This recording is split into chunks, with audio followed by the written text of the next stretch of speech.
যেখানে আজকে আপনারা আমরা জনসভায় দাঁড়িয়েছি, এই প্রজন্মের ভুলে যাওয়ার কথা নয়। এই নারায়ণগঞ্জের সাইনবোর্ডেই একজন নারায়ণগঞ্জের কি বলবেন, খুব ভদ্রতার সাথে যদি বলি,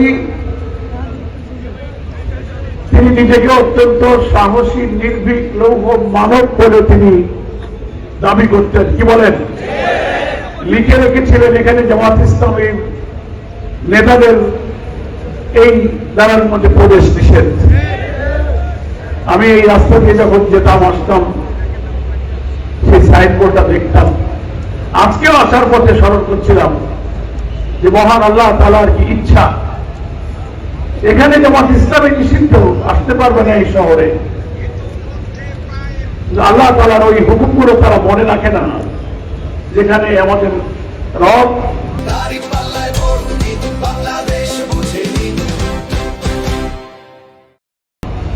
আল্লাহ তাআলা বলেছেন, আউযু বিল্লাহি মিনাশ শাইতানির রাজীম, বিসমিল্লাহির রহমানির রহিম, ওমা তাশাউনা ইল্লা আইয়াশা আল্লাহু রাব্বুল আলামিন। মানুষের কোনো ইচ্ছাই পূরণ হয় না যতক্ষণ আল্লাহ তাআলা তা ইচ্ছা না করেন। উনি ইচ্ছা করেছিলেন এখানে আর জামাত আসবে না, ঢুকবে না, ঢুকতে দেবে না, কিন্তু আল্লাহ তাআলা জামাতকেই প্রবেশাধিকার দিয়ে তাকে ঢোকাটা নিষিদ্ধ করেছেন। এটি তো আল্লাহর ইচ্ছা। কি বলেন? এবং ওনাদের নেত্রীও এরকমই ভাবতেন। অভাবনীয় সার্বজনীন এক বিস্ময়কর গণ অভ্যুত্থানের মধ্য দিয়ে অত্যন্ত লজ্জাজনক ভাবে কাপুরুষের মতো এই দেশ থেকে তাকে পালিয়ে যেতে হয়েছে। এখান থেকে অনেক কিছু শেখার আছে। কি বলেন? শেখার আছে কাদের? আমি মনে করি জামাত ইসলামীও শেখার আছে। মনে হয় না আপনারা ভাববেন যে না আমরা তো ভালো, জামাত শিবির সব ভালো। জামাত ইসলামীর শেখার আছে, বিএনপির শেখার আছে, জাতীয় পার্টির শেখার আছে, আওয়ামী লীগের তো শেখার আছেই। কি শেখার আছে? ক্ষমতা এবং শক্তি, দম্ভ, অহংকার, আত্ম অহমিকা, আক্রোশে কখনো নিজেকে বেপরোয়া মনে করতে হয় না। কখনো অসীম ক্ষমতায় অহংকারী হয়ে ভিন্ন মতের উপরে দমন পীড়ন করতে হয় না। করলে তার কি করুণ পরিণতি হয়, জুলাই অভ্যুত্থান থেকে সেই শিক্ষা সব রাজনৈতিক দলের জন্য আছে। নিরপরাধ সমাজের ভদ্রলোক যারা মিথ্যা বলে না, হারাম খায় না, ঘুষ খায় না, সমাজের নেক মানুষগুলোকে ধরে ধরে বছরের পর বছর বিনা বিচারে কারাগারে আটকে রাখা হয়েছে। তাদের জামিন হয় না।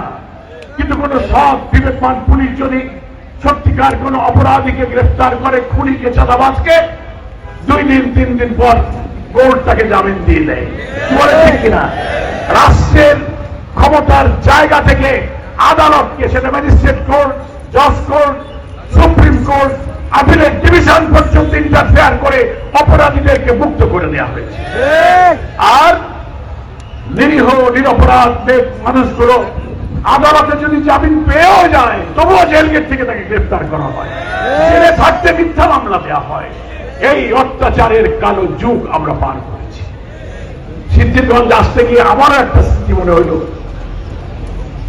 আপনারা হয়তো অনেকেই জানেন, সাবেক প্রধানমন্ত্রী 5ই আগস্ট তার বোনকে নিয়ে যখন হেলিকপ্টারে পালিয়ে গেলেন 5 তারিখ, আমি সহ অনেক নেতৃবৃন্দ তার পরের দিন 6 আগস্ট ঢাকার কেন্দ্রীয় কারাগার থেকে মুক্তি পেয়েছিলাম। আমরা কারাগারে ছিলাম, অনেক মামলা, অনেক রিমান্ড, তার মধ্যে সিদ্ধিরগঞ্জের একটা মামলা আমার নামে দেয়া। আমি তখন ঢাকার কেন্দ্রীয় কারাগারে বসে শুনতে পেলাম, এখন বাংলাদেশ খেলাফত মজলিসের যিনি আমির আল্লামা মামুনুল হক এবং আমি সহ আরো অনেককেই সিদ্ধিরগঞ্জে গাড়ি পোড়ানো আর ভাঙচুরের মামলায় আসামি করা। কোর্টে, নারায়ণগঞ্জ কোর্টে আমার আইনজীবীরা বললেন বিচারককে যে উনি তো জেলখানায় ছিলেন, কখন এখানে উনি এটা করলেন? আমার বাড়ি খুলনায়, আমি সিদ্ধিরগঞ্জে এসে গাড়ি পোড়াইলাম, বোমা মারলাম, তখনও আবার আমি জেলে। আমাকে সেখান থেকে এনে সিআইডি রিমান্ড নারায়ণগঞ্জ। তো মনে মনে আনন্দ লাগলো যে নারায়ণগঞ্জের জেলেও তো কোনোদিন যাইনি, সিআইডি রিমান্ড আর জেল টেলে তো দেখে যাই, থাকলাম আলহামদুলিল্লাহ, ঘুরে ফিরে গেলাম। সেই সিদ্ধিরগঞ্জ আমার একটা স্মৃতি বিজড়িত জায়গা। দয়া করে ওনারা একটা মামলা দিয়েছিলেন, আজকে জামাত নেত্রী কিন্তু বললেন যে গতকালকে আদালত সেই মামলায় আমাকে খালাস দিয়েছে।